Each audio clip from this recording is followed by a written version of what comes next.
Good morning and welcome to the 2009 University of Southern California Annenberg School of Journalism commencement ceremony.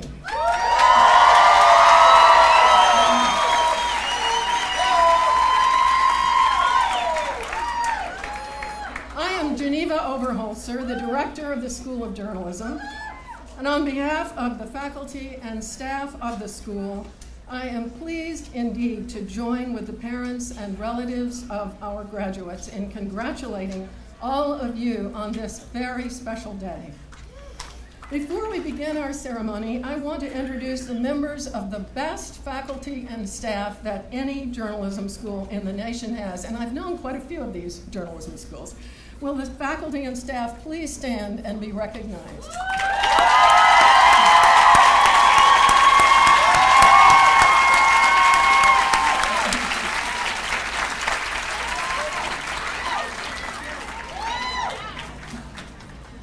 And now I would like to introduce our commencement speaker.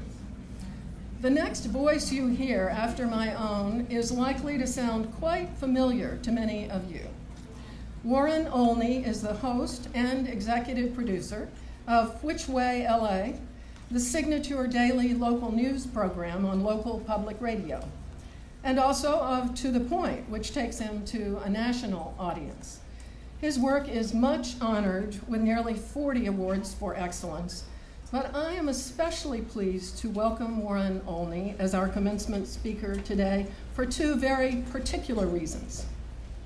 One, journalism now is necessarily multi-platform.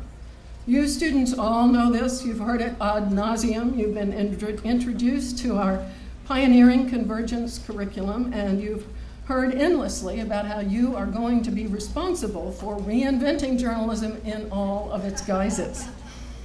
And having created all manner of multimedia work during your years here, you know that it's true. You are very likely going to go forth and do all kinds of different platformed media in the years ahead of you. And that is exactly what Warren has done. Warren was multimedia before multimedia was cool. He started out in English Lit. He did some acting, taught for a while here at USC. He developed a lab course in broadcast journalism, in fact. He was a print reporter for the Sacramento Bee and the Newport News Daily Press in Virginia. Then he became a television news reporter and anchor, working in Washington and in Sacramento and LA, covering everything from local politics to presidential primaries to superpower summit meetings in Geneva and Washington. And then, of course, he became a radio journalist, which leads me to the second reason I'm particularly pleased to have him here today. Radio is a very special medium, at once intimate, yet allowing us to create our own pictures in our heads. It goes with us wherever we go. It's very modern in that respect. And not surprisingly, it offers enormous hope in this changing media landscape. Audio journalism, we can safely say, has a very powerful role to play, whatever future we envision for journalism. And by the way, I am delighted to note that our own Annenberg Radio News zoomed in a very short time from being a newborn to being the national winner in the Society for Professional Journalists Awards.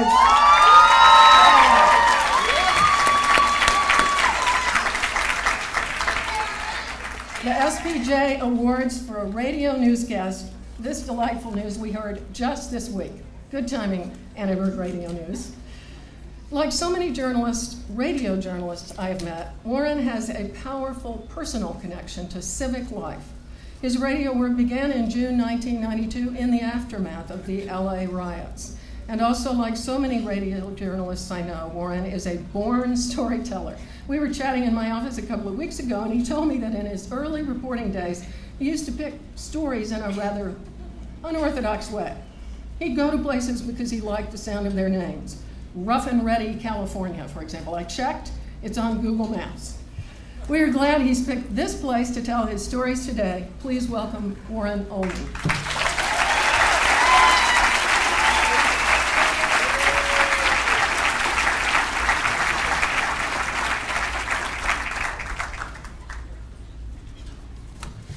want you to know that in Rough and Ready they have a ladybug harvest. That's the story we did in Rough and Ready.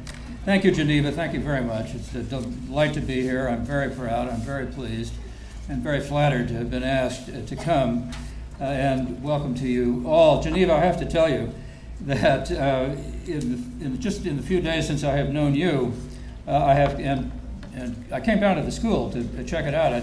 As she indicated, I taught here once before when it was a very primitive place by comparison to what it is now. It was before Annenberg and before Jeff Cowan revolutionized the situation here. And so I came down to check it out, see what was going on. And when I met Geneva, I heard the phrase, information in the public interest. And I know, Geneva, that you're new, this is your first commencement, but part of your legacy at USC, I think, will be information in the public interest, because I've heard that phrase so many times from the faculty, from others around here, that it's now indelibly imprinted on my brain. I want to recognize my friends in the faculty, many old friends, many former colleagues, people who have been on my radio program. Thank you for your wisdom and your insight, and give them another hand if you will. I also want very particularly to thank and have you graduates thank the parents and the grandparents and the other sponsors. Will you please do that?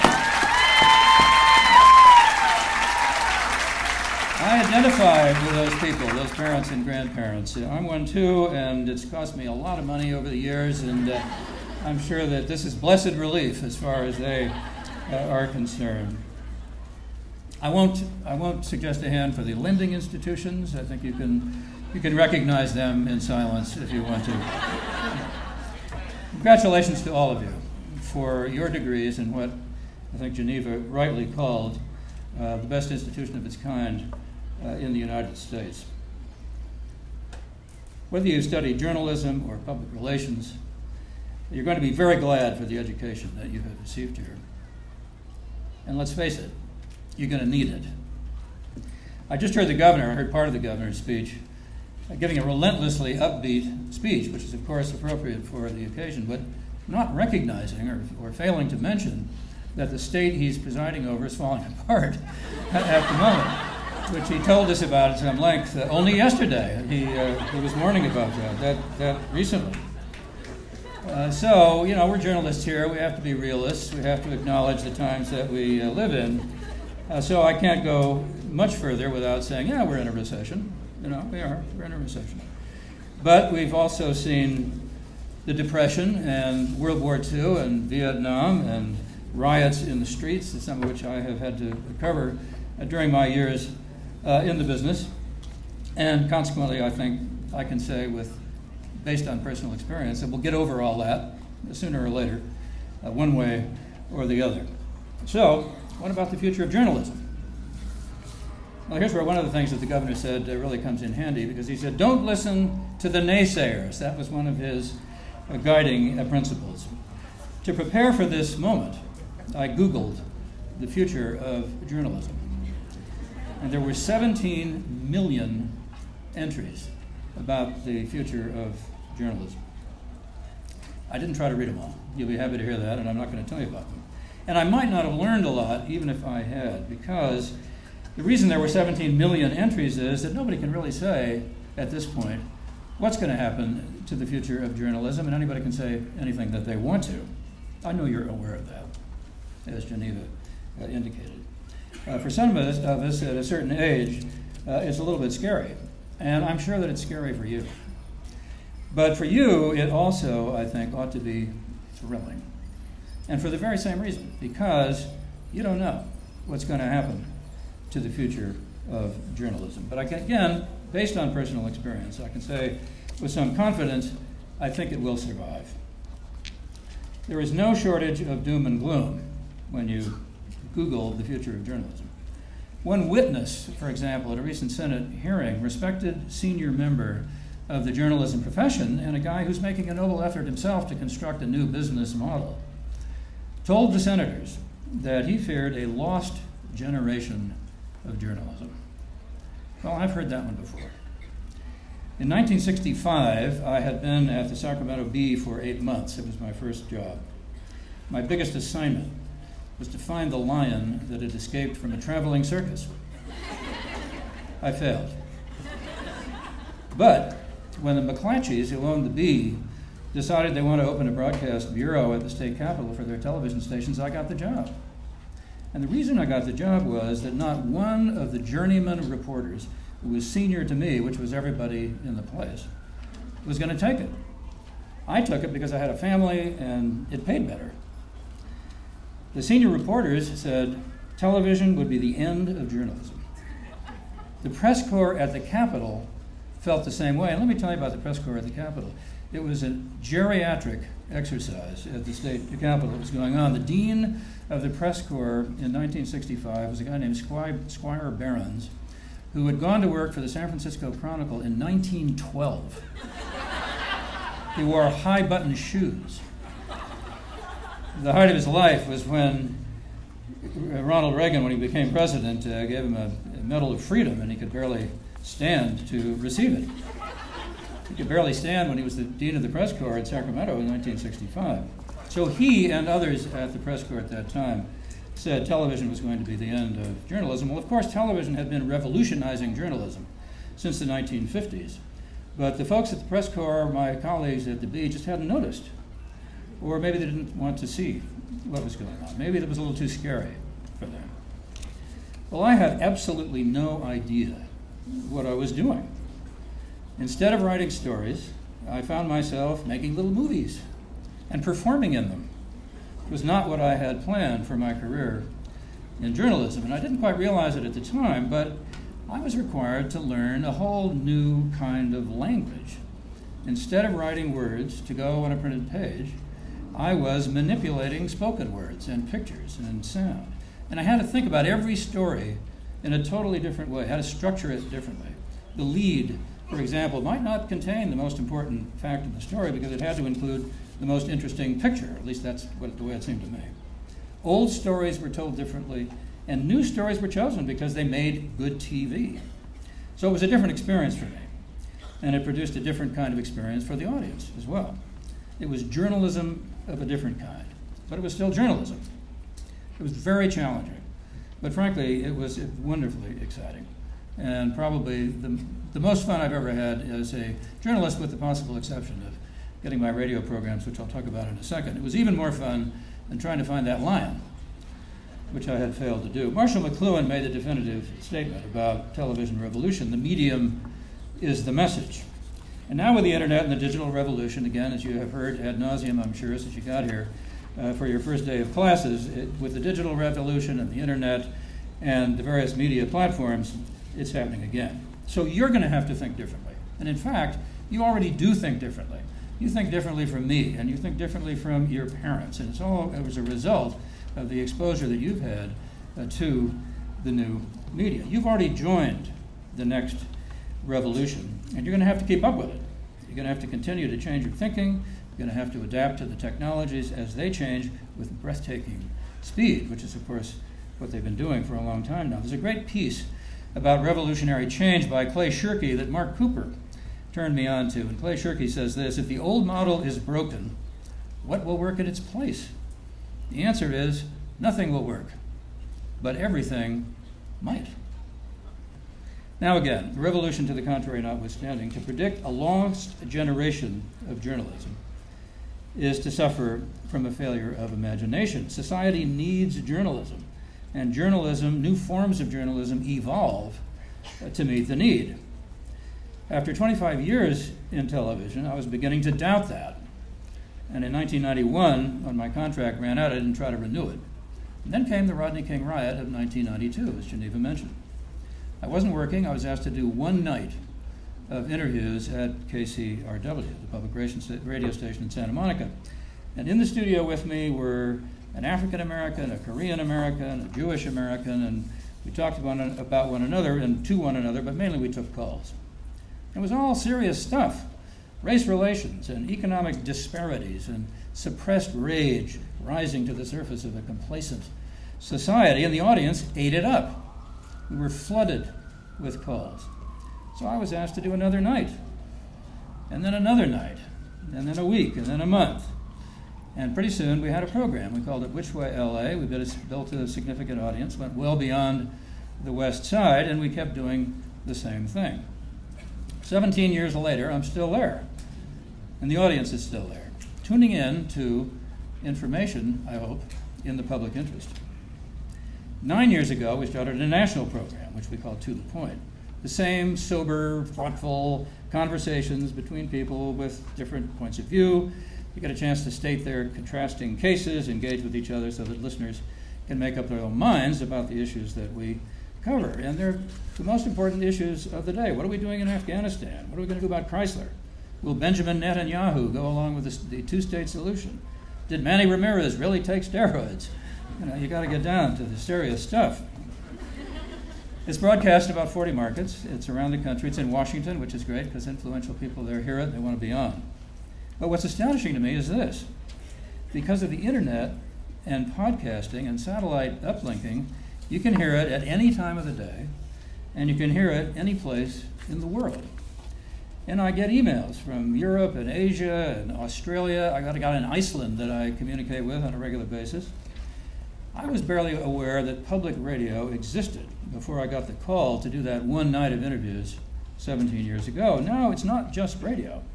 It's something different from that. It's expanded, it seems to me. It's been changed by the technology, and so have I. And I think differently. The audience gets a different product. I don't know how many people are out there in those various other places. I don't know what the significance ultimately of this is, but from my standpoint, it's profound. So the medium is the message. And I feel as if I finally found the lion. So there's going to be journalism. We just don't know yet what new forms it's going to take. You'll in many ways be responsible for that and for the kinds of new ways of thinking that are going to be required. But I'm sure you've heard this before too, but I want to say it because it's really true. With your background at Annenberg, you're prepared as well as anybody possibly could be to deal with the future of journalism, whatever it might turn out to be, whatever you might make it. The background also gives you an obligation. You have to observe and you have to protect the very high standards that you've been taught here, because that's one of the major points of an education in journalism. The institutions will change, the media will change, the formats will change, but the ethical imperative doesn't go away. And that applies to journalism and it applies to public relations too. Public relations without integrity is propaganda. Journalism without integrity is also unworthy of the degrees that you're about to receive. And if you want to apply your skills in some other pursuit, whether it's not something other than journalism or public relations, you still have to maintain your integrity. So be listeners, be skeptics, be tenacious investigators, be imaginative entrepreneurs, please, be imaginative entrepreneurs, but above all, be truth tellers. Be guardians, be lifelong purveyors of what the dean so aptly calls information in the public interest. Congratulations to you all. Good luck. Godspeed. Thanks a lot for listening to me.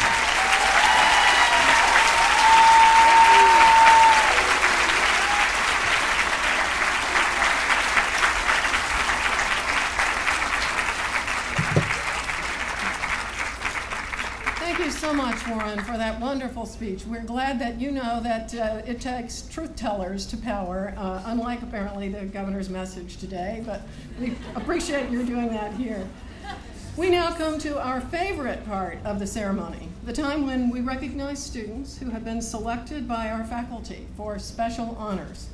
These are never easy decisions, since our students really are among the best at the University of Southern California. This is not hype, parents. This is the truth. The figures show it.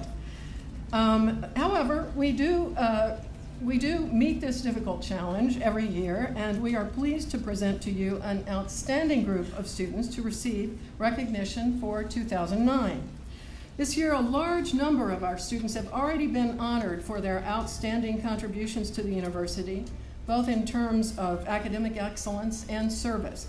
We have noted their names and honors in our commencement program. Please do take a look. You each have the program at your seats. And please join me now in congratulating all of those whose names are listed in that program.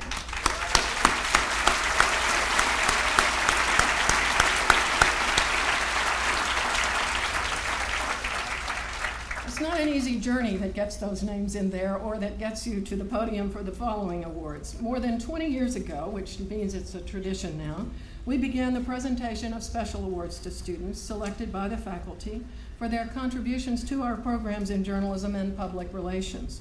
Here to present our first set of awards is Professor Bryce Nelson.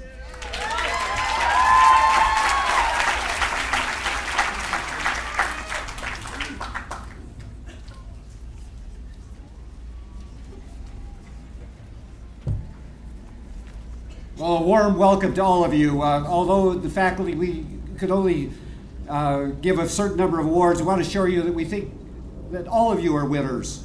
That for getting into the School of Journalism, for doing well in your courses and internships, and not least for surviving CORE. Our first award is for Outstanding Graduate Print Journalism Student. Would Christopher Kent Nelson please come forward?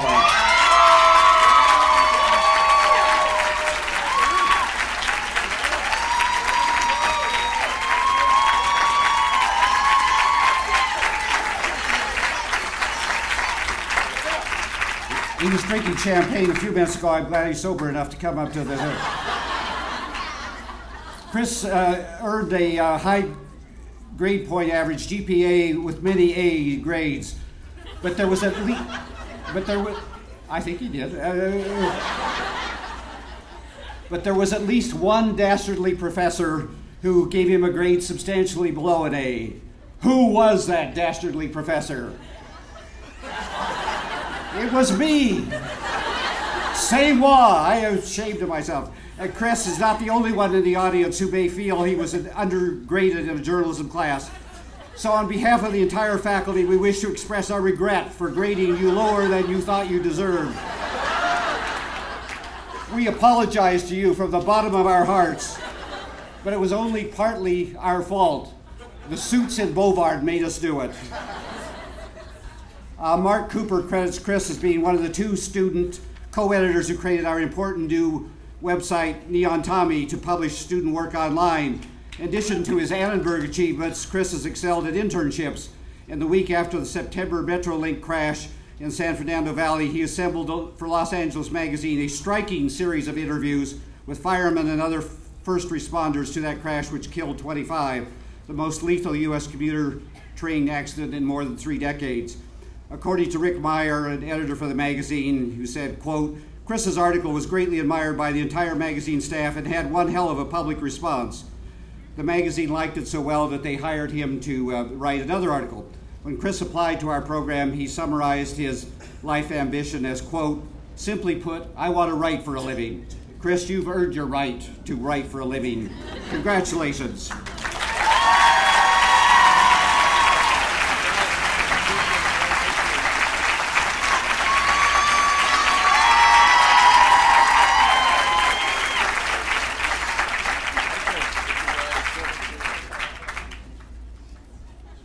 Next, we honor Brian Frank with the Outstanding Graduate Online Journalism Student Award.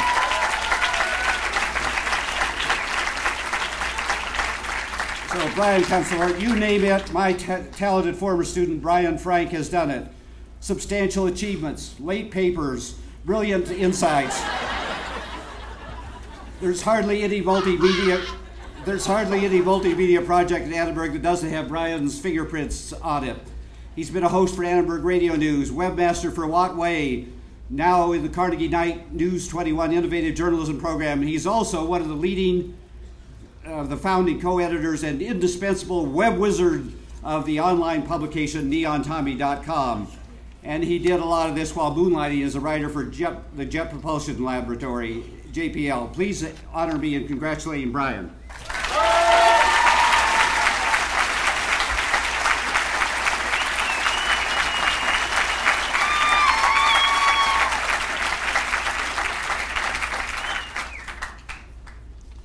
The next award is for Outstanding Undergraduate Print Journalism Student. Would Tori Van Oot please come forward?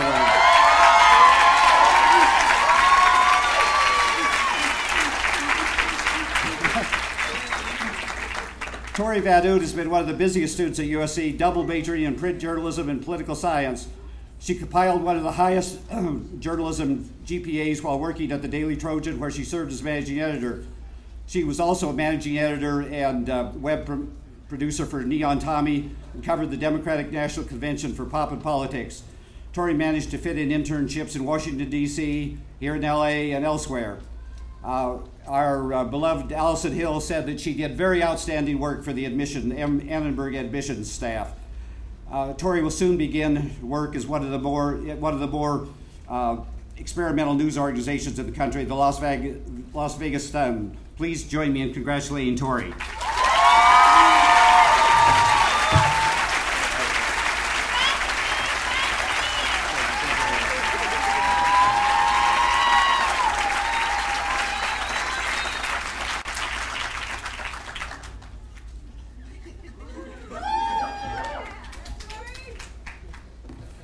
To introduce the second group of winners, I now have the proud privilege of presenting our prosperous principal potentate of public relations, professor of professional practice, Swirling, a man many know as the masterful, the mellifluous, multimedia mogul of Malibu, Jerry Swirling.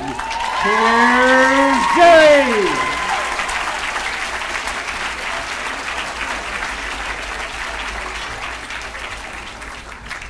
Good morning, PR graduates. I want you to know that a lot of people who've been in the field for a very long time think that you're entering the profession at the beginning, mind you, of what will be the golden age of the profession. And I congratulate you on that, and I congratulate you on the massive contributions I know you're all going to make to a very exciting field. Next, we honor an incredible student, a fellow by the name of Jim Gregory, as Outstanding Graduate Strategic Public Relations Student. Major James Gregory sends his greetings and apologizes for not being here.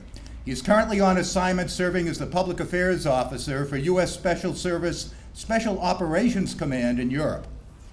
Jim came to USC thanks to a program through which we provide postgraduate training for Army Public Affairs officers.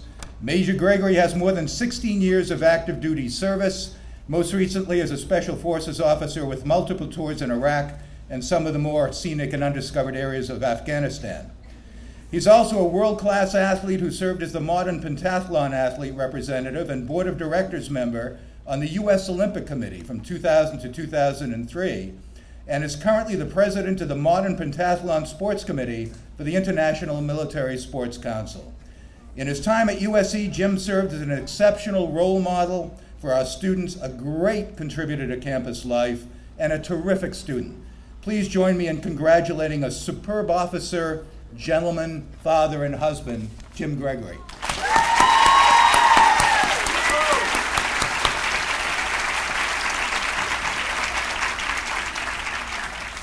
Thank you. Our next award is for Outstanding Graduate Student Scholarship in Public Relations. This year we have a tie for the highest grade point average among PR grad students. I'd like to ask Philip Sokolowski and Nicole Mednick to join me on the stage. Both Philip and Nicole have done phenomenal work and earned 3.97 grade point averages in their graduate studies. A few weeks after he started classes as a strategic PR grad student, Philip Sokolowski became a father. So think about that. Despite juggling the responsibilities of fatherhood, a full-time job, and a role in TriSite, our student-run public relations agency, Philip managed to maintain a 3.97 GPA. Also, the reviewers of his comp exam paper, one of whom was yours truly, called it the best we've seen in 10 years. Not a bad accomplishment. Philip?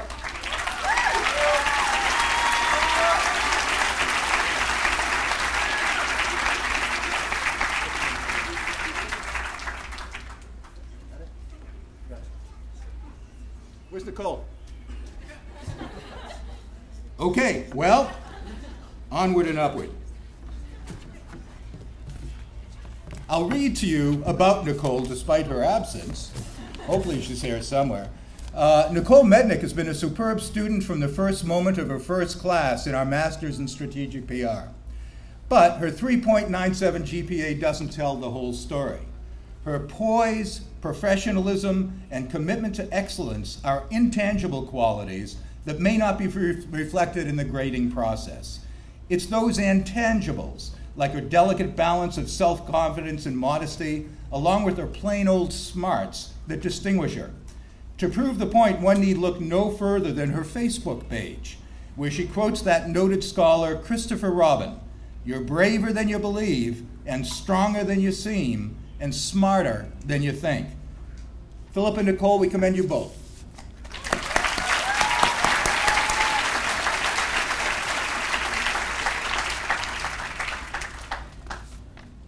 Next, we honor Katherine Benton as our outstanding undergraduate public relations student. Katherine, come on up.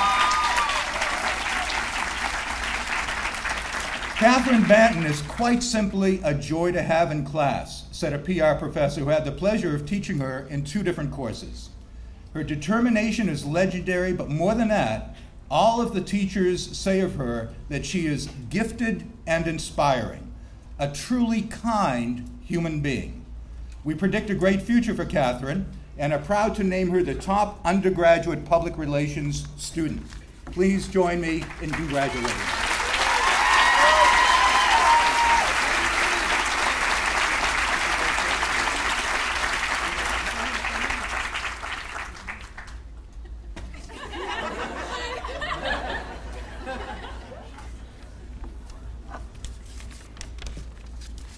Next, we only have about 400 of these to go. Next, we honor Allison Roy as our outstanding undergraduate scholarship student. Allison, tenacious, wildly enthusiastic, inquisitive, and oh so smart are all words professors use to describe the young lady who has the highest undergrad GPA in the entire School of Journalism, not just PR.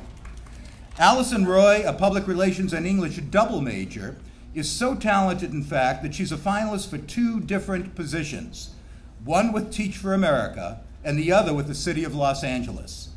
We know that whatever direction she takes, Allison will be a Trojan of great renown. Please join us in congratulating her.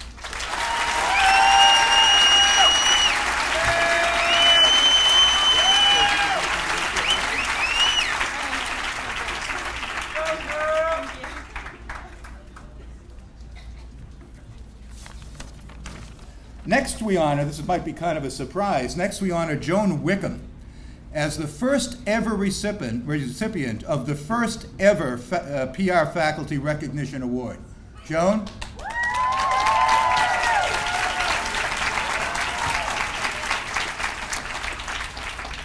Joan Wickham's first assignment for TriSite, a student-run public relations agency, was such a success that she received kudos from British Prime Minister Gordon Brown. Joan then took the reins as co-president of TriSite, snagged a full-time position at Glen Harris, which is among the top 5 or 6 PR agencies in the world, and as all of her teachers can attest, made a lasting impression in every class she took. For these reasons and more, Joan is the recipient of our first ever Public Relations Faculty Recognition Award, in which we recognize a student who has contributed significantly to the Annenberg community. Please join us in congratulating Joan Wickham.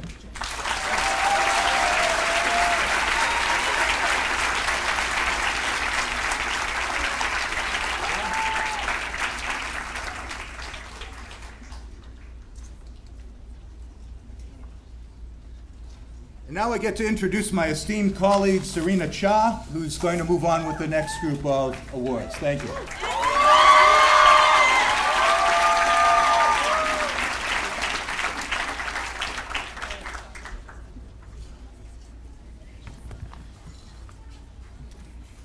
I'd like to begin by inviting the outstanding graduate broadcast journalism student up here, Esther Pomeroy.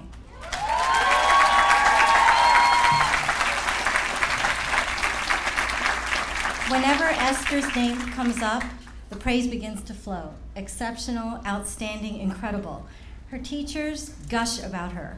For example, Judy Muller describes Esther's ability to weave sound and narrative as unparalleled and says, "I have never seen a student writer of her ability before."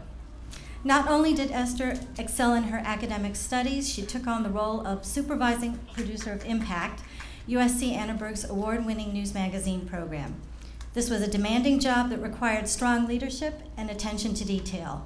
With the guidance of Dan Berman, Esther pushed Impact in new directions. She did that while maintaining excellent grades in all of her classes and producing wonderful stories along the way. Esther, the field of journalism needs great storytellers like you. We know you will grace the profession with your intelligence and integrity. Congratulations.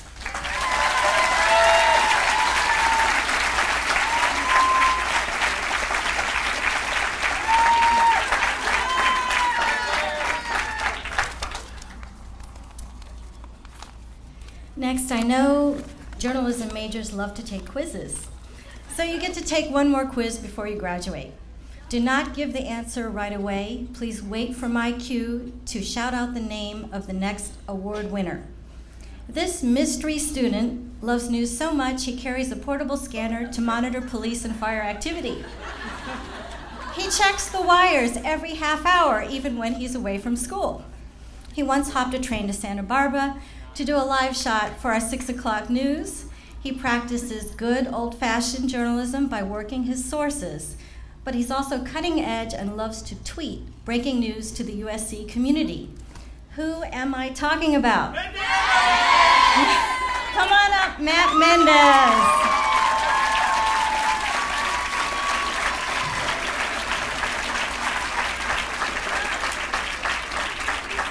Matt is our outstanding undergraduate broadcast journalism student.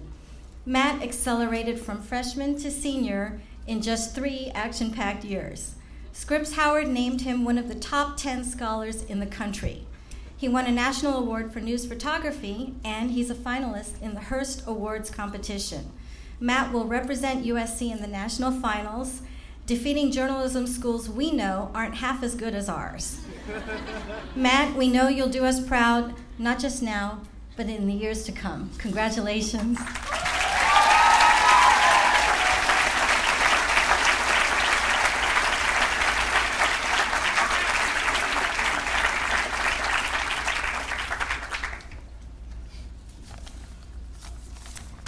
All right. Every media organization needs a superhero, someone who walks among us with great modesty, but always comes forward to save the day. Our superhero is Katie Kim,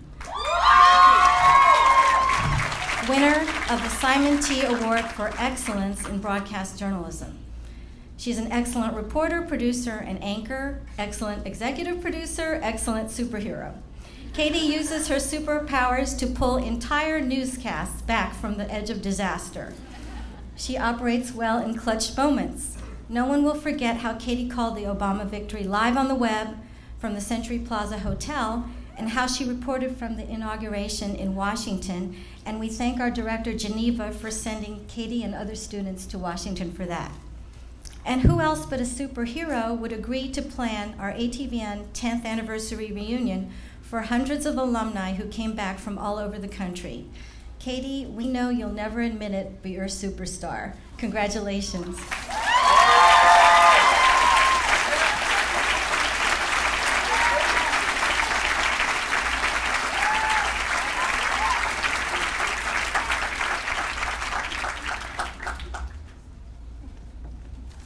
Next, I'd like to introduce my esteemed colleague, Professor Roberta Suro, to present the next set of awards.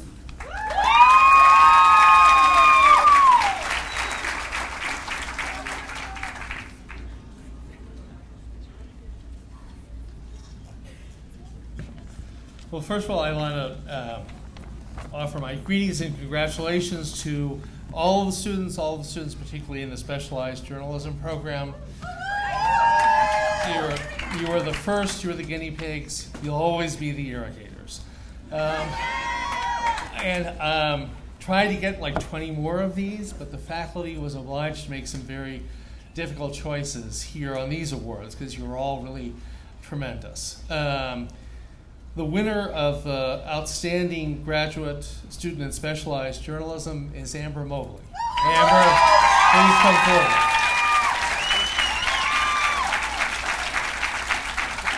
Amber has pursued her interest in urban education issues with passion, excellence, and extraordinary commitment during her time in the Specialized Journalism program.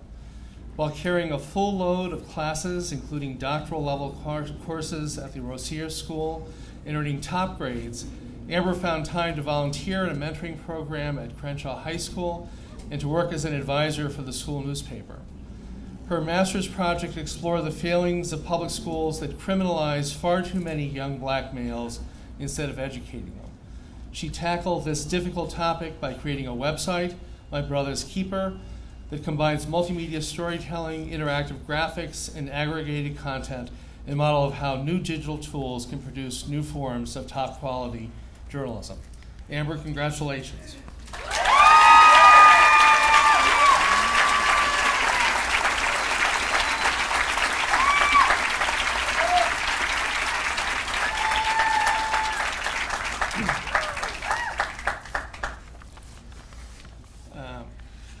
Next, I'd like to call Ashley Lindstrom up to the stage. Ashley is the winner of the award as the Outstanding Graduate Student in the Specialized Journalism Arts Program. Ashley came from Texas, where she studied at Trinity University and quickly distinguished herself as an editor and film critic at the San Antonio Current. As one of the first Annenberg Fellows in the Specialized Arts Journalism Master's Degree Program, she has proven a creative, incisive, bold, funny, and elegant writer, taking on topics ranging from the films Juno and Waitress through familiar graffiti on Vermont Avenue. Ashley plans to stay in Los Angeles through the summer looking for work, and we hope setting up shop with a permanent plan and her customary big dreams in mind. Please join us in congratulating Ashley.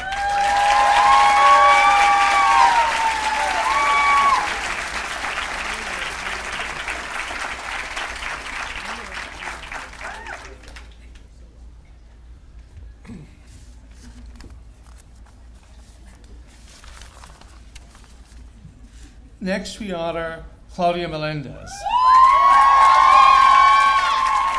Claudia is the recipient of the award as the Outstanding Specialized Journalism Scholarship Student.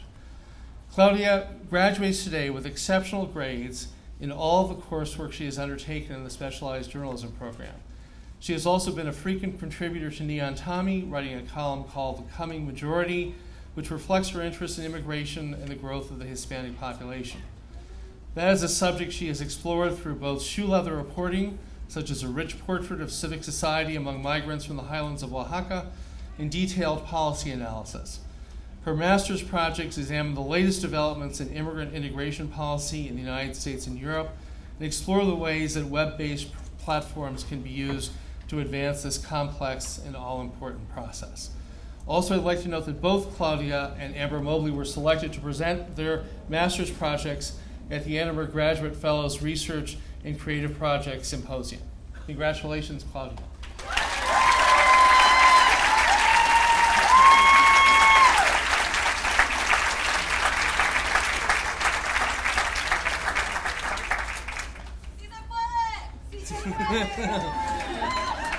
Thank you.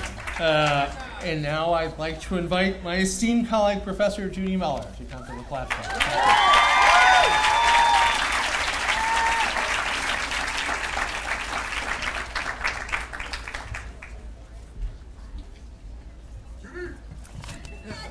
I was hoping for a little more from Roberto, you know, esteemed. There were a few other adjectives I'd given him, but he just apparently dropped them. The awards never stop here. It's wonderful. The Jack langa'the First Amendment Award was established to honor Professor Emeritus Jack langa'the, who was a model journalist, author, and teacher to a generation of students. Would Amanda Rossi please come forward?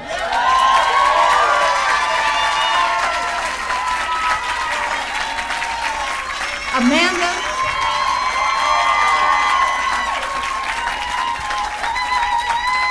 in addition to having a large fan club, Amanda is known for hitting the ground running when she arrived at USC and never looking back. Amanda's an extraordinary scholar. One of her articles, entitled Looking to the Margins, The Outsider Within Journalistic Fiction, examined the image of an African-American reporter and a lesbian reporter in fiction. It has been accepted in the peer-reviewed the IJPC Journal, making Amanda the first School of Journalism graduate student to achieve this honor. Her excellent master's thesis examines historical stereotypes of female journalists and race relations, breaking new ground in this field. Amanda's work has been rewarded. She will be entering the Ohio State University's doctoral program in women's studies this fall as a distinguished university fellow. Congratulations, Amanda.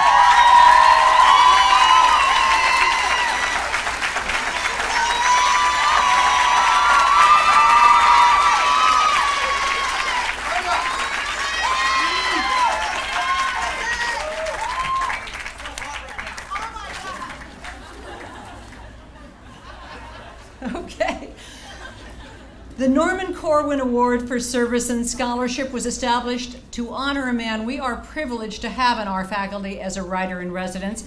He's considered one of the greatest living writers in the English language. He's been called America's Poet Laureate of Radio. And it's interesting, when Norman turned, I think, 97, he told me he was signing another 3-year contract to teach here at USC. And he said, I was going to push for 5, but I thought it would be a little too pushy, you know. Would Emily Henry please come forward to accept this award?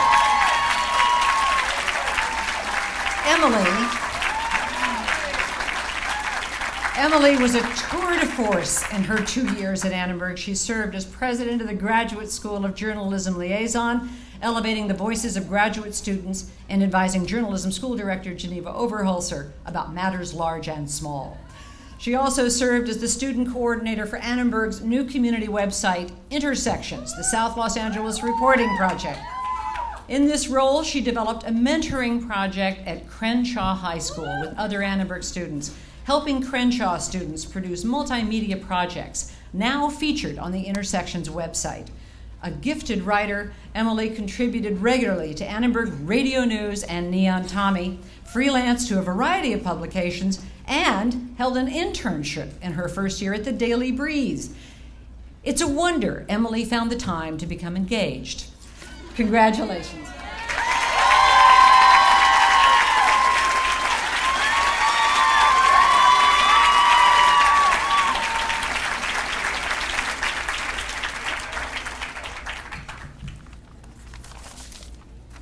The Penny Lernoux Award for Informed and Compassionate International Reporting is named in honor of a distinguished School of Journalism graduate. Caitlin Funero, please come forward to accept this award.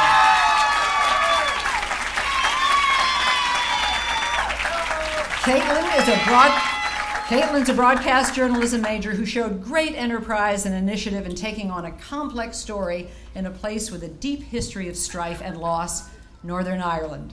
Her radio documentary about the prospects for integrated education a decade after the U.S. brokered Good Friday Agreement is a richly textured, carefully nuanced piece of reporting.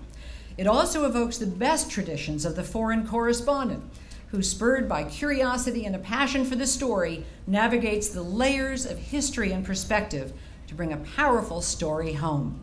Caitlin's work honors the journalist in whose name we give this award. Congratulations, Caitlin.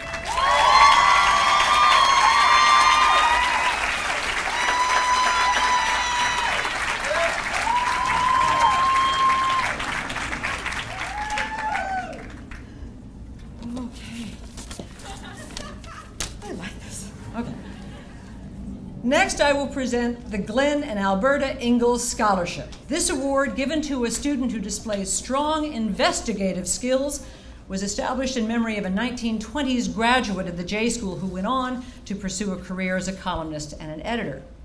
Would Cassie Richardson please step forward?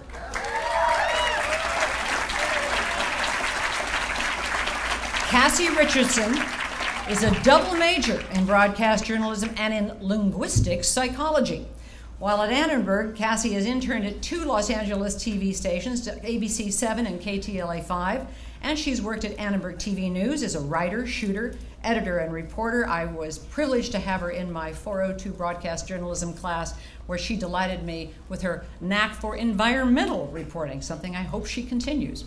Cassie is also a National Scholar athlete. She is a member of the USC women's varsity rowing team, and they get out there at 5 a.m. I'm telling you, this is hard work. She's been named to the Women's Rowing Pac-10 Conference All-Academic Team. A member of Phi Beta Kappa Honor Society and Phi Kappa Phi Honor Society, Cassie is graduating as a USC Renaissance Scholar. Congratulations, Cassie.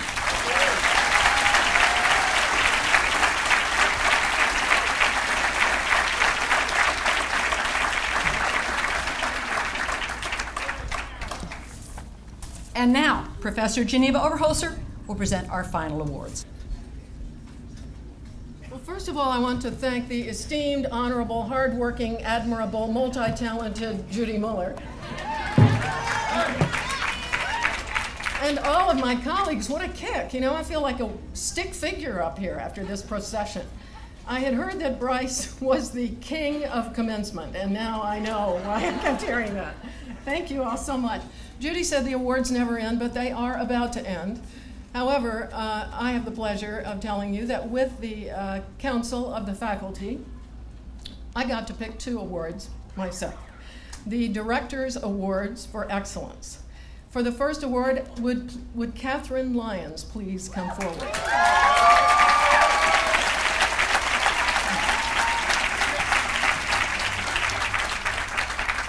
In her time here at Annenberg, Katherine evidently did not sleep. The print journalism major covered the 2008 presidential campaign for the Daily Trojan, interned for the world section of the Huffington Post, where among other things she wrote about global music, examined the impact of the Iraq War in Southern California. In a class project with the Center for Investigative Reporting, she wrote about black holes and Stephen Hawking for our 24/7 digital news site, Neon Tommy, became editor-in-chief of the Seesaw, really her own creation with others as an alternative news source for USC, and is about to embark on an internship, her second already, for the Los Angeles Times, this time on the editorial page. And all that has been in just the last year. For her high level of overall achievement, we recognize Katherine Lyons with the Director's Award for Excellence.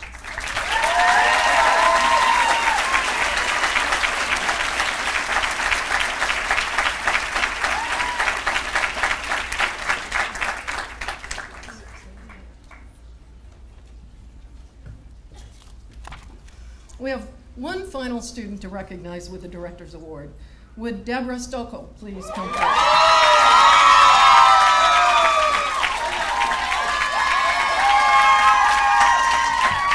In the months since Neon Tommy now has the second largest news staff in Southern California.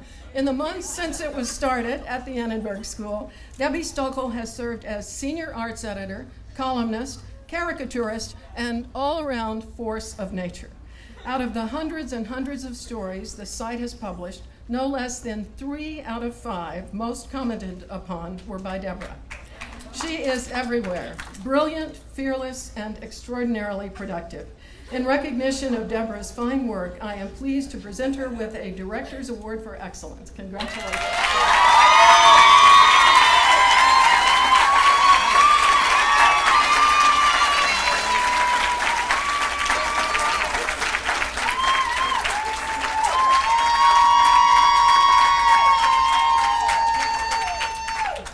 I have the pleasure of introducing the man who brought me here, I am very glad to say, because I am very glad to be here, and that is the Dean of the Annenberg School for Communication, Ernest Wilson.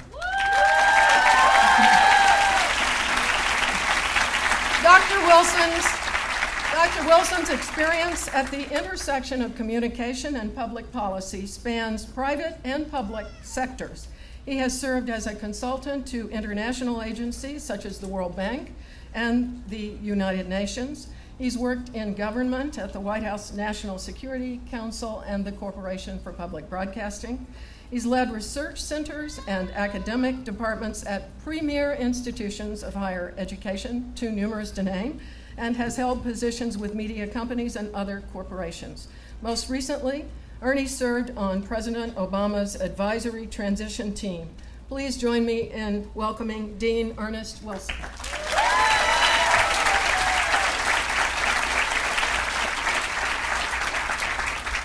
What an impressive group of awardees. It really was a remarkable, can you hear? On this side, but not.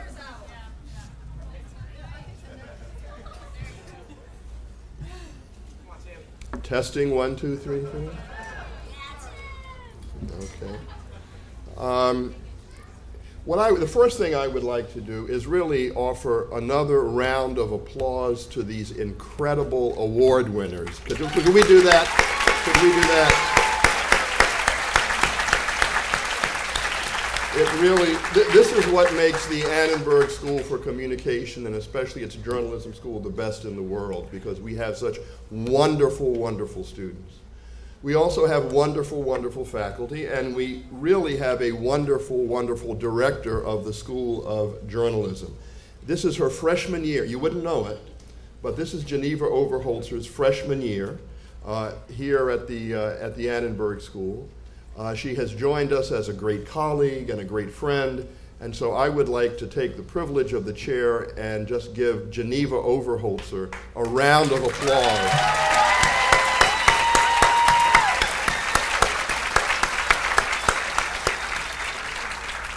She's brought tremendous energy and vision and insight to everything that we do at the school. And certainly, as dean, it has made a heck of a difference to have her here at the school and to contribute greatly. On this great day, I'm reminded as I look out and see some of the students here that I've interacted with over the years, how much it has meant to me and my colleagues to be able to have conversations in the hallways, to talk in classrooms, at special events with these wonderful young people. Education is a process, of course, that in the tradition going back hundreds of years, people who wear stuff like this get to lecture to younger people, et cetera. But with the information revolution and the journalism revolution, what are we seeing? We are seeing more opportunities for peer-to-peer learning. It's not just, as they say, the sage on the stage, it's sort of the guide on the side as well. Because this, with the new technology, gives everyone a chance to teach everyone else. And it gives everyone else an opportunity to learn from everyone else. And that includes, I dare say, I won't speak on behalf of the rest of the faculty, but I know that I have learned a heck of a lot through my interactions with the people, with the students who are here today. And so for that, I really do want to thank you personally for sharing with me your passion, your commitment. I see already that you are budding journalists. I stop in the hallways. I can always tell a journalism student because they come up and they're filled with passion. They want to know the facts. They argue. They say, no, that's not the right answer. What about this? And the same thing is true for the wonderful students in public relations who have the same kind of great training that the Annenberg School provides. We have the challenge here as a school, at the Annenberg School, to change ourselves internally so that we can stay at the cutting edge of journalism education. But you also have a challenge. Your challenge and your opportunity is to move forward in today's very confused technological environment and reform the practice of journalism. Let me say that again. That it is your challenge and your opportunity to transform the practice of journalism. Now, of course, the traditional verities of honesty, checking your sources, writing well, et cetera, that will remain the same.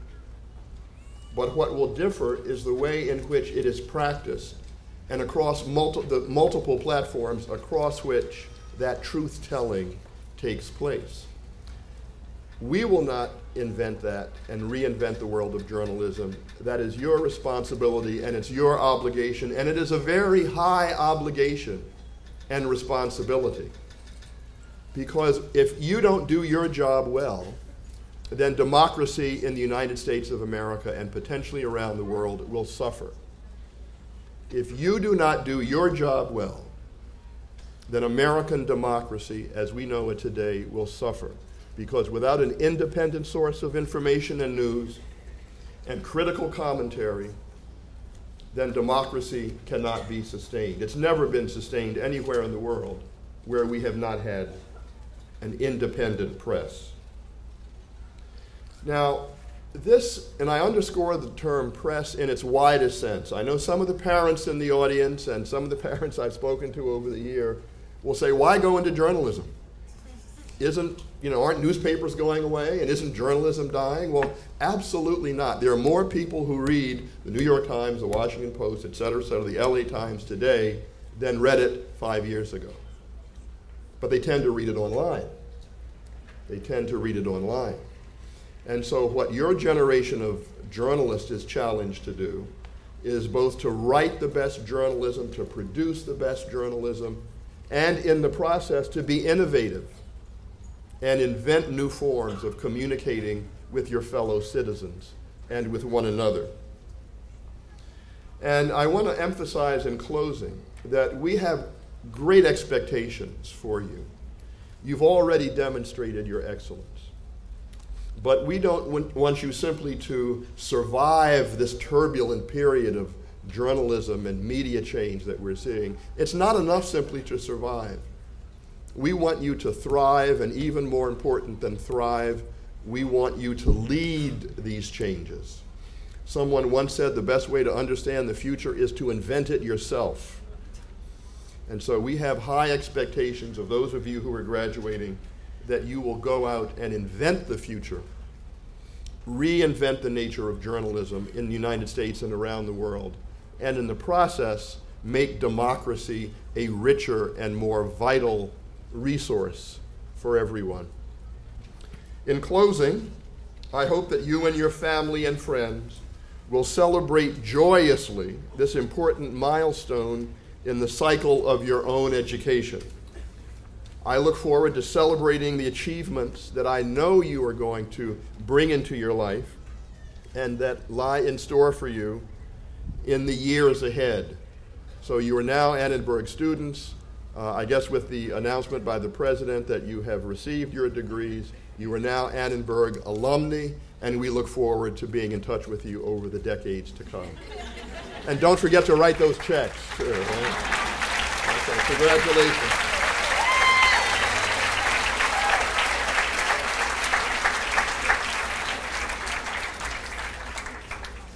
Thank you so much, Dean Wilson. It's nice to have a silver-tongued leader, I must say. And now at last, the part of the program you have all been waiting for, the presentation of diplomas. I am asking Professor Patricia Dean, our Associate Director, to join me on stage for the presentation of diplomas. I'm also asking Professor Felix Gutierrez to assist in the reading of the graduate names. Graduates, would you please present your card to Professor Gutierrez, who will read your name, and Professor Dean and I will present the diplomas to you. Also, be sure to clearly say your name to Professor Gutierrez as you hand him your card. Family and friends, one note about photography, if I may. We have made arrangements for a professional photographer to take pictures of this ceremony. In a few weeks, each graduate will receive proofs along with a gift certificate for a complimentary graduation photo courtesy of Dean Wilson. Therefore, we ask that you please keep the aisles clear. Rest assured that you will get a very nice photo from today's ceremony. If you brought your camera today, we have reserved this area to my left, behind the ropes, for family photographers. Please be aware, we rope off the photographers. Please be aware that members of several families will also want to capture the moment, so please be courteous and take a picture and then step aside to let someone else come forward. And now, Will the first row of candidates for the Master of Arts degree please rise?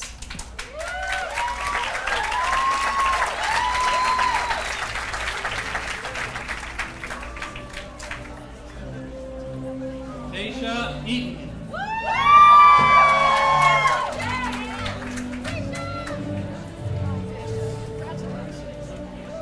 Philip Edward Sokolowski.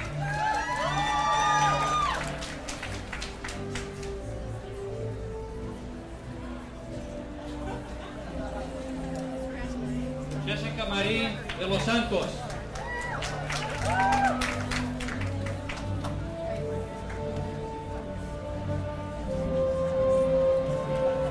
Daphne Wang.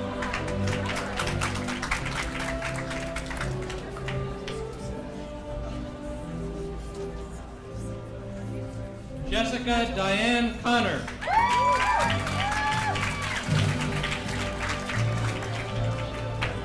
Georgiana Chasu.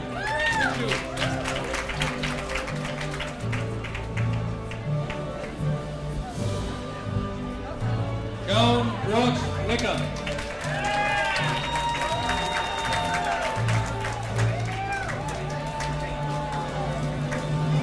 Christine Marie Johnson.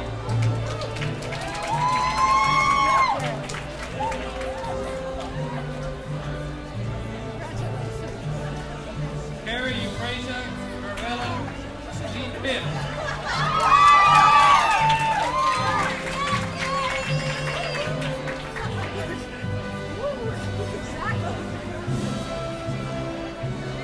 Sharon Ann Mitchell.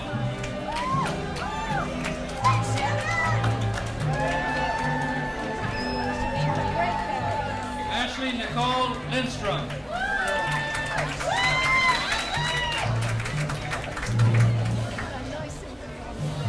Casey Ann Rentz.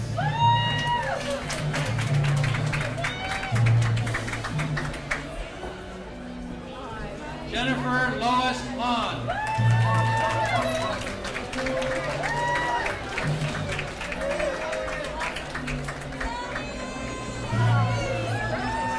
Beatriz Adriana Venegas Chavez.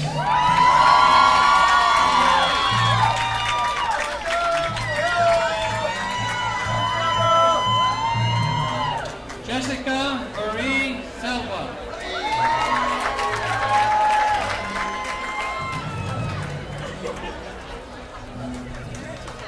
Esther Min Pomeroy.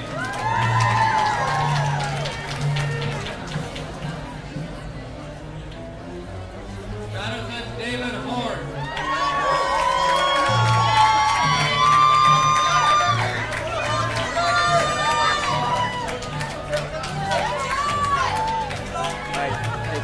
Enid Hotun Lai.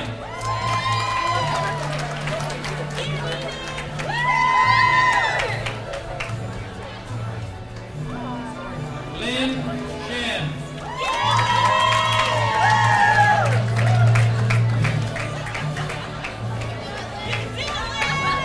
Amber Ruth.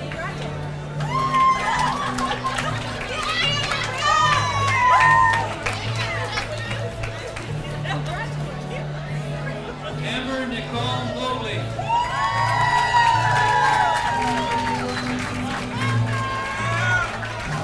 Dion Moore.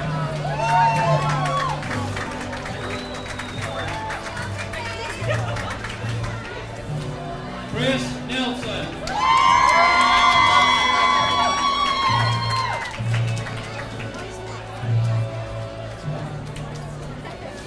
Max Abram Zimber.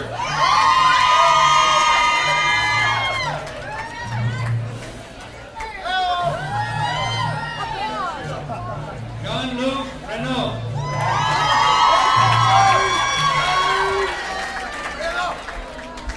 Marie Frances Cunningham.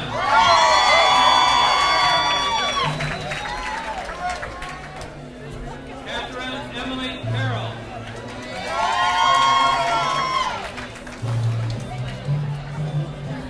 Amanda Rossi.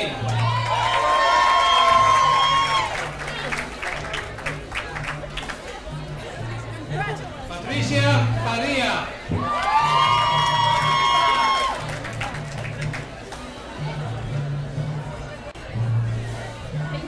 Stephanie Leticia Peralta.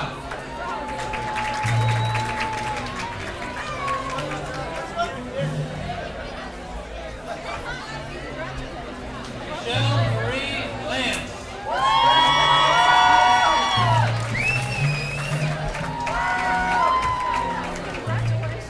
Shannon Boyce Carroll.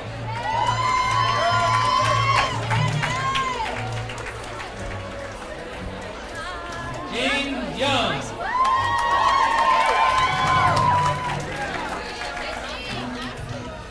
Renee Henning Asif.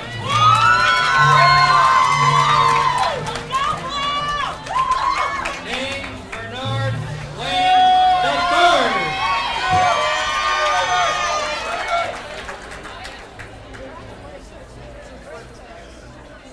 Marcus Patrick Mulick III.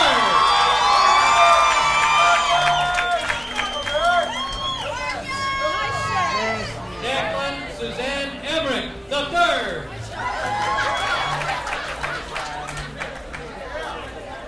Emily Alice Chalmers Nerland III.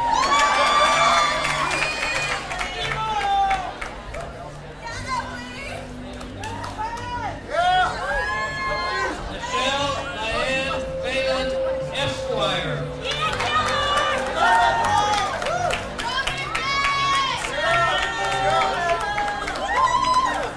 Christina Elizabeth Bouchard.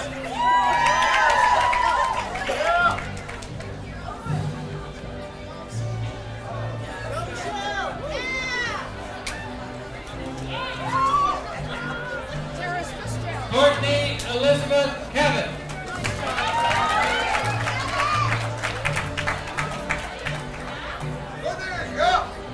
Kelly Moore.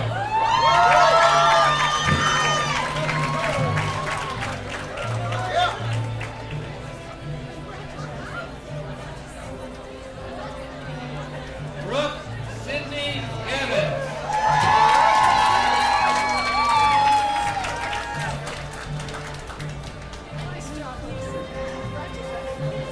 Deborah Ilana Skopel.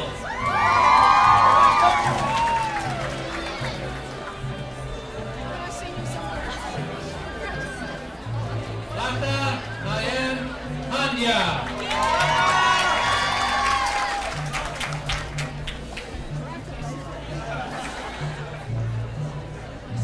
Liana Marie DeMeo.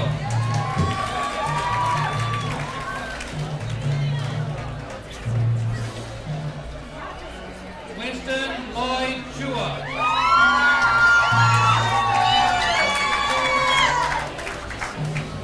Young Gia Sunny Johnston.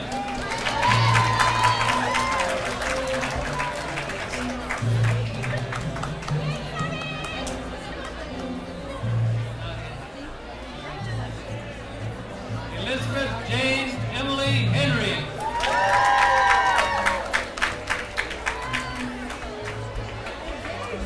Brian Frank.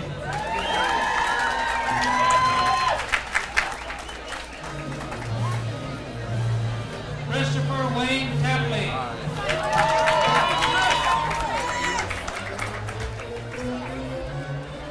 Jennifer Heidi Rubin.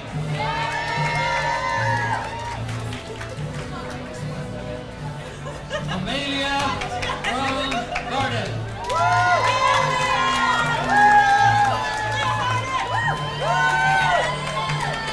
Emily Joy Elzer.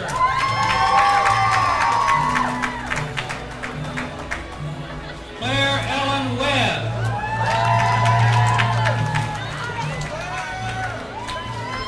Maritza Celine Navarro.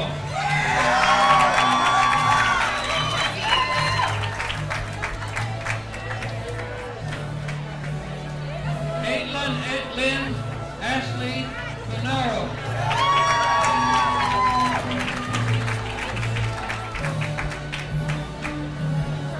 Thomas Rollins Sparks.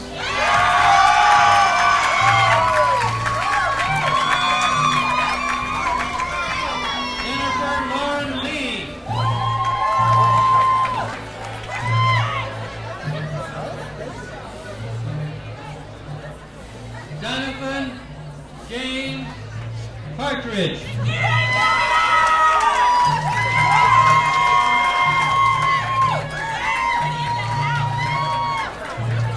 David Kenneth McFadden Elliott.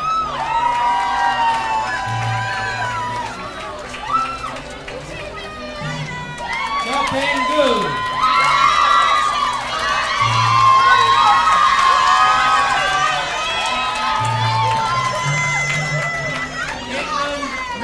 Petroka.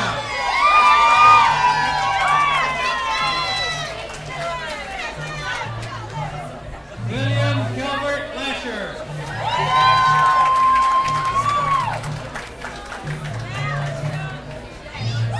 Natasha Garioli.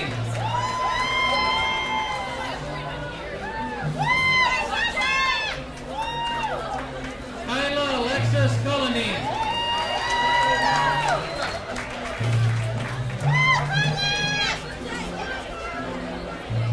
Wafa Iqbal Jonas. Mara Jumit Zamurda.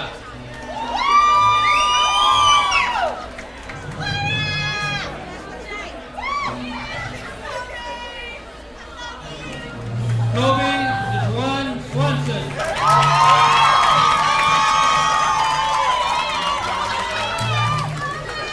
Lee Carol Lehman.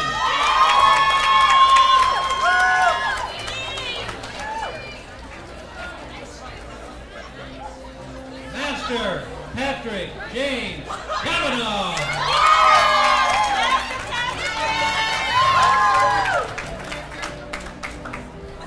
Julius Maximilian Hall.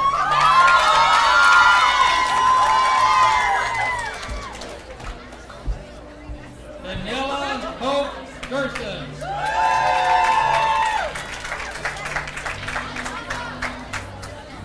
Nicole Sujana Loomis.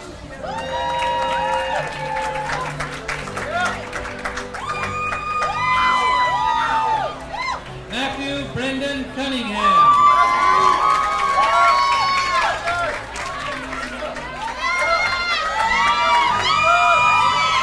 Wendy Maria Carrillo Laño.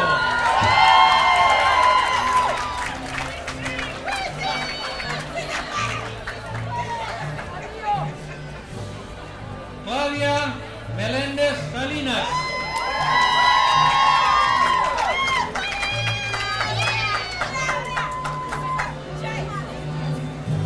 Julie Pazigo.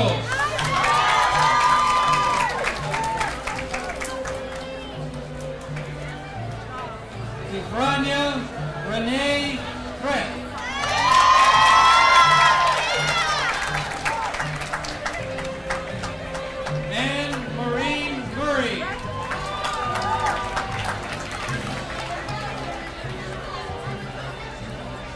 Oscar Wang.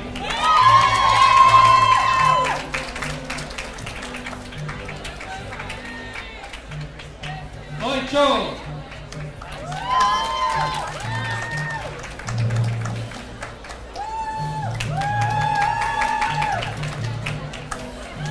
Amrita Chiokan.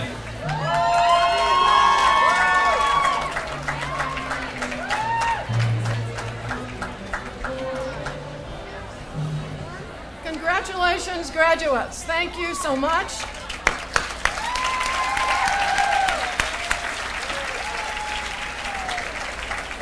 And now I am going to ask Professor Jennifer Floto to join us.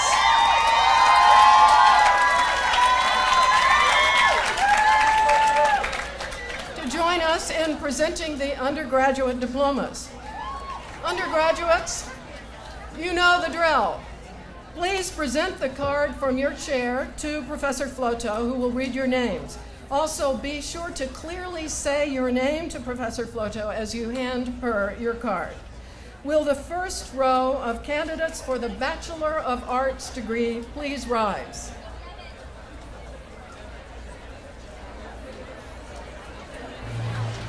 Devin Victoria DeMars.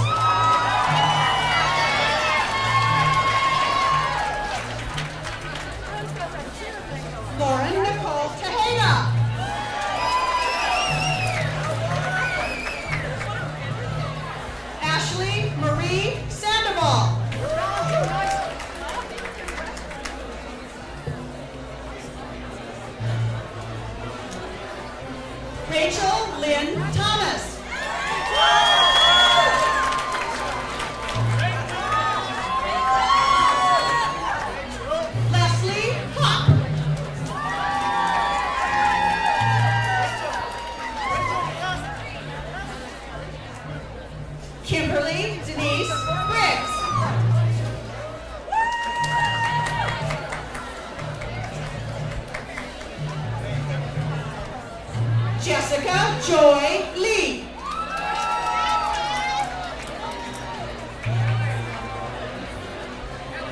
Jillian Meredith Fleischman.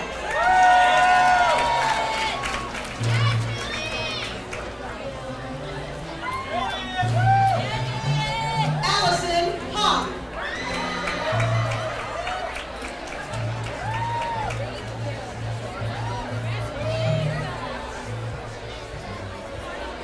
Corey Lynn Popovich.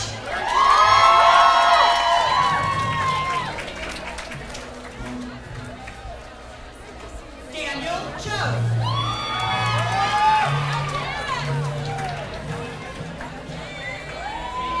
Stacy Leah Cooper.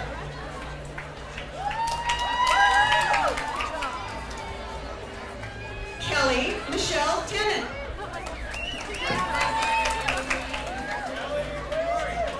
Samantha Jean Fisher.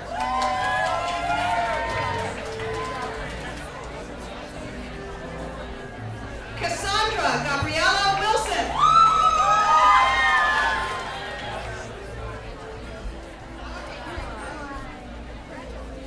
Rachel Ilana Williams.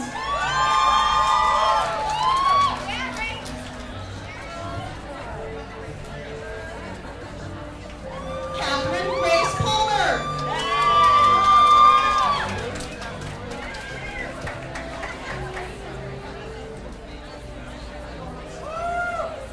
Alexandra Fragola.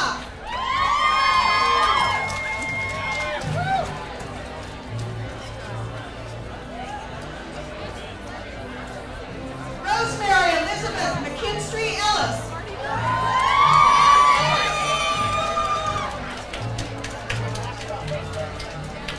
Alexandria Gavon Gaida.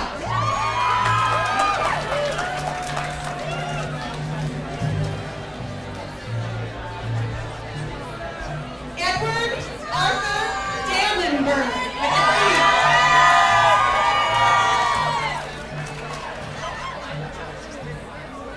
Matthew Michael Mendez.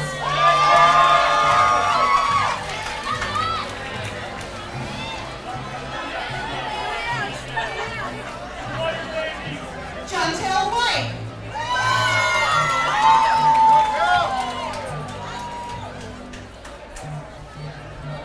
Brooke Colson Bolton.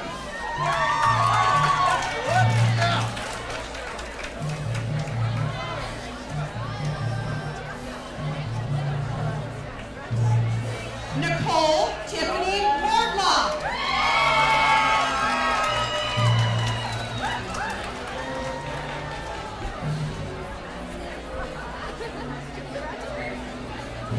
Stephanie Ilana Barnett.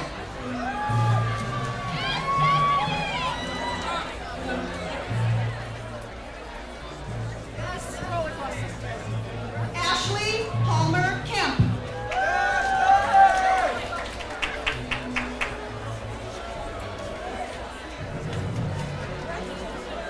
Melissa Noble Margulies.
Jeffrey Holford Long.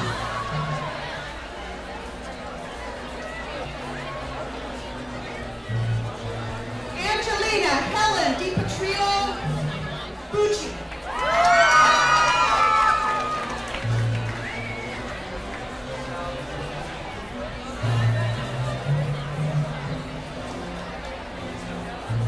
Alexander Esau Herbeck.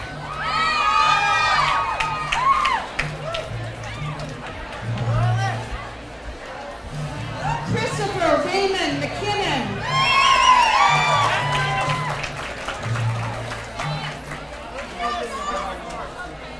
Tori Abrams Van Oot.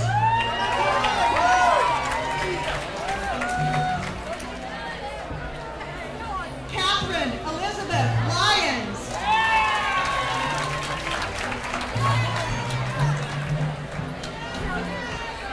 Celeste Michael Perez.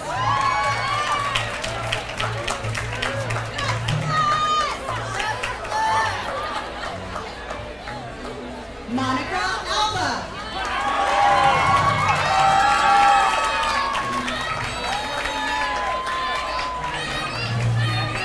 Katie Kim.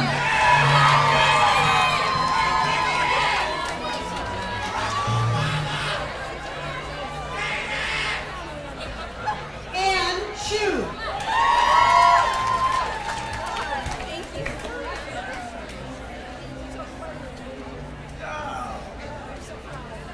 Brianna Michelle Weatherspoon Soroka.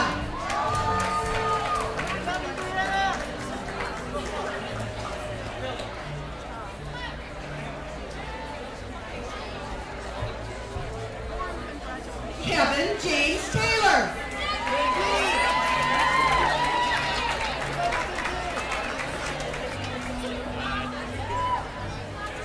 Jeremy Quan Hall.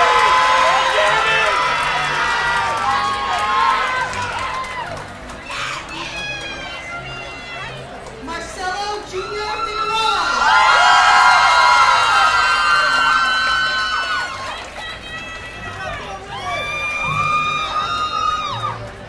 Jamie Marie Hirsch.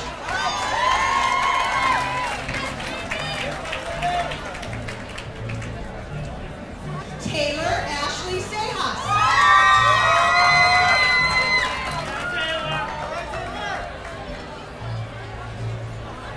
Jane Kim.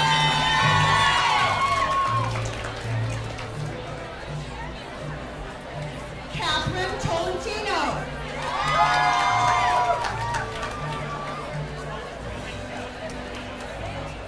Cassie Richardson.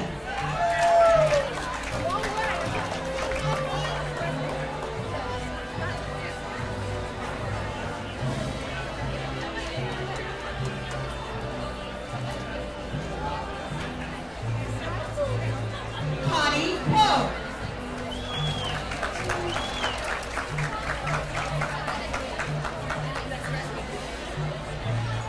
Carolyn Elizabeth Bird.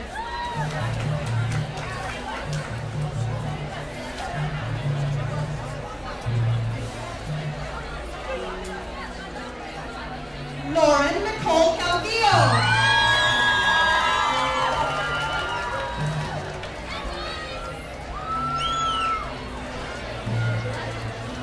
Samantha Ann Perez.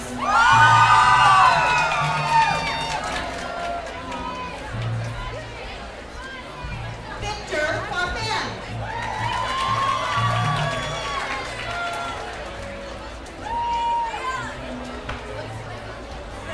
Doreen Amelia Felice.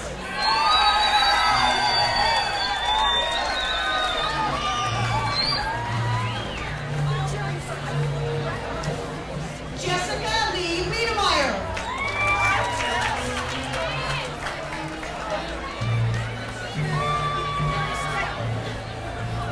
Jessica Elizabeth Naziri.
Chen.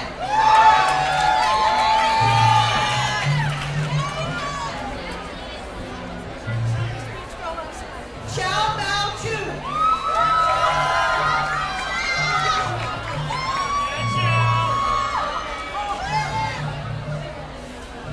Whitney Scherer Burke.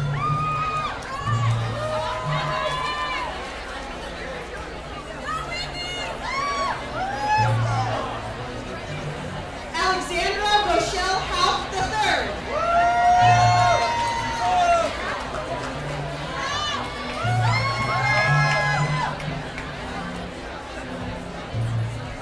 Fallon S. Gaskin.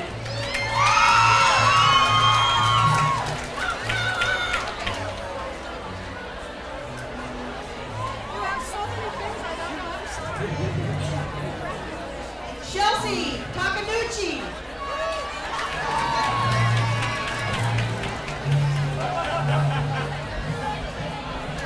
Katherine Benton.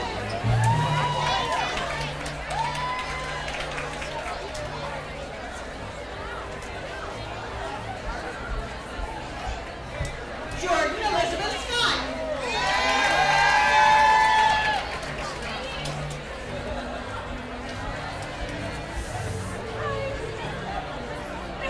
Noel Alejandra Villalobos. Adrian Marco Santos.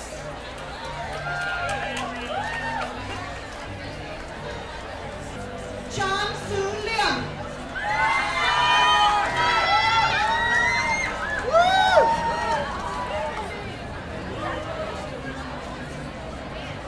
Robert Olagi.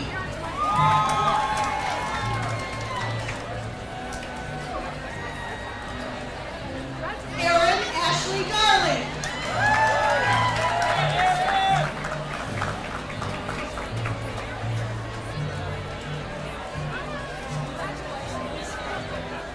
David Volcano Jun Young Yi.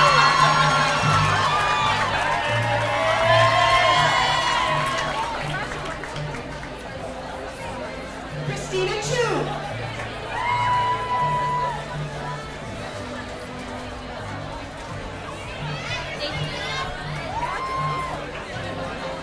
Sarah Christine Heibigner.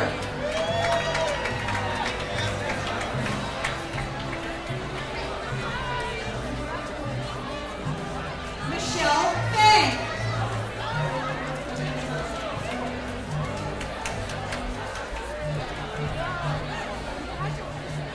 Samantha Elizabeth Miles.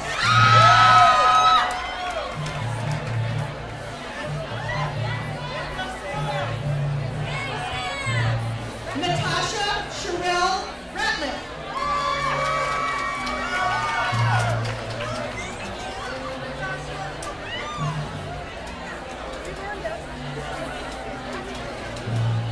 Belinda Ying Liu.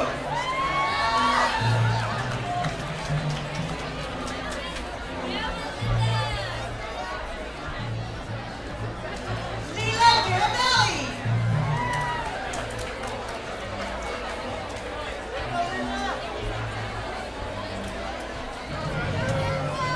Paula Smallsburg.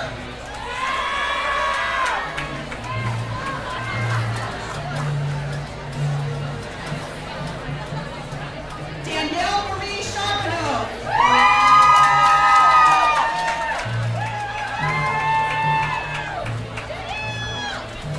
Liana Marie Bonavita.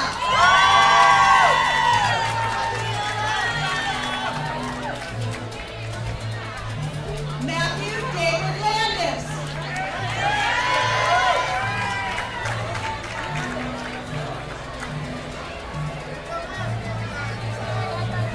Kelly Maureen Kidwell.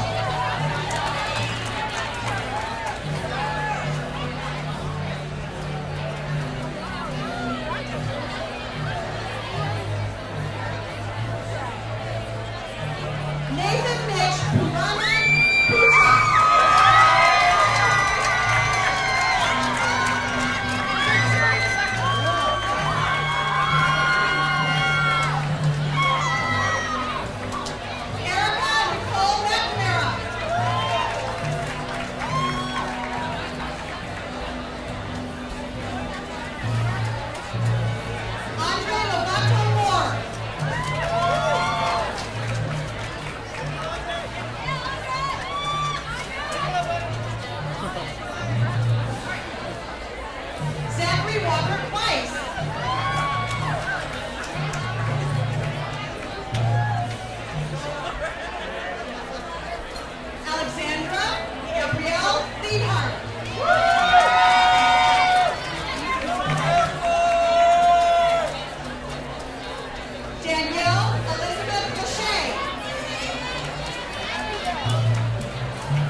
bachelors. I love it.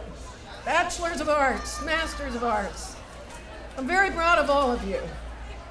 And now for just a brief moment in conclusion, I want to tell you how proud I am to be with all of you here in the University of Southern California, Annenberg School. This is a very special place, and you, all of you, have in your paths through journalism and public relations in undergraduate and graduate classrooms, in working on Tri-Site or Annenberg Television News or Annenberg Radio News or Impact or Neon Tommy, defined this school through this remarkable era because of your presence. You have shaped Annenberg. You have been shaped by Annenberg, and you're going to go out and shape the worlds of public relations and journalism with an Annenberg stamp, I hope, yourselves. The good news is that you all have the tools and the wisdom to do this. You have your feet grounded in the basic ethics and principles that remain much as they were when I got my master's degree in journalism 38 years ago. And yet you have your eyes cast out over an unknown territory full of hope and excitement, some fear, challenge, and risk. This seems to me, as a newcomer, a very special place for you all to have spent this important investment in time. And oh yes, money. I am a parent of 2 graduate students, so I share with all of you and with you parents a certain awareness of just how much money. Thanks in no small part to our home here on the edge of the Pacific, in this great city possessed of so much richness of talent and diversity. You have been part of a community that is exceptionally open and creative and welcoming of new ideas. People have asked me, moving out here from Washington and New York, as my husband and I have done, what is the thing that strikes us most? And of course, the natural beauty is one of those things. But the open-mindedness and the embrace of change is, I think, my favorite feature of Southern California. Here in this forward-thinking and eagerly enthusiastic environment, you have honed the skills and experiences that will guide your work for the rest of your years. We are very glad you came this way, and we look forward to your returning often. So, in essence, I guess I'm setting you out to find Warren Olney's lion. And now that we have applauded our graduates for their achievements, I want to recognize another group. It's been mentioned, but I want to give them a special recognition that is very much a part of this hour. These are the family members and friends who have contributed so much to the achievement of those who have just received these diplomas.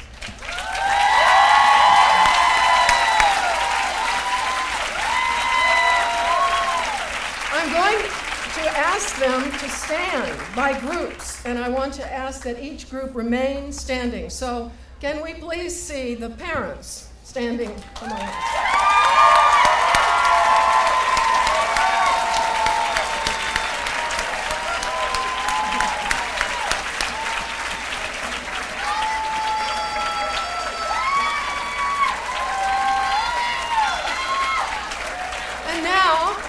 As I call out these groups, let's see the grandparents.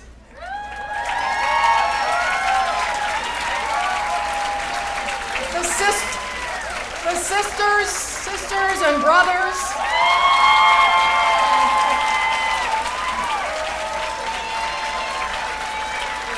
The aunts and uncles.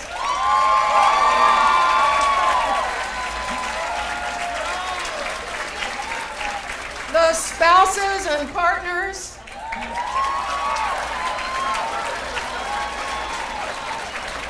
And the children of our graduates.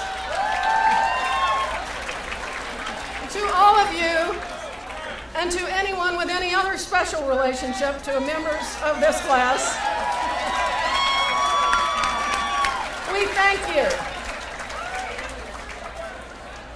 All of you have been more than spectators during these years. You have been active participants in a very real sense. The recognition these students have achieved today also belongs to you. Without your help, your patience, your encouragement, your money, Any of these who have received their diplomas would not be here today, so we salute you. This concludes our program.